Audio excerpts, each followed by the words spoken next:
ইসরাইলের 19 নম্বর আয়াত তেলাওয়াত করেছি। তেলাওয়াতকৃত আয়াত সূরা বনী ইসরাইলের 19 নম্বর আয়াত। এই আয়াতে আল্লাহ বলতেছেন যারা পরকাল চাই, আমরা চাই কিনা? কে কে চান?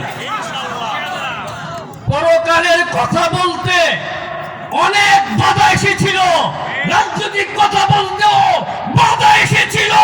স্বৈরাচার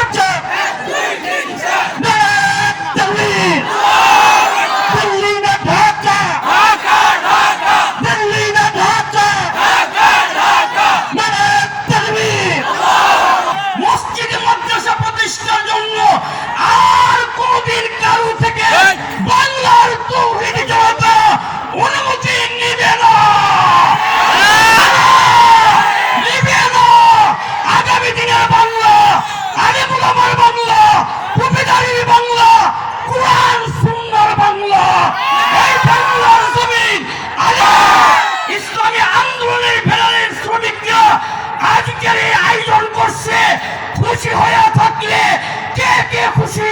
জবানে আল্লাহকে রাখে আল্লাহু আকবার। আরেকটু জোরে, আরেকটু জোরে। আল্লাহ আমাদেরকে তৌফিক দান করুন।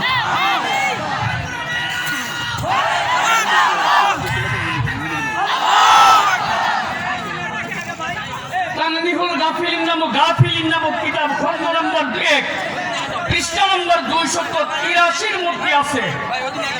আল্লাহ নবী বলেন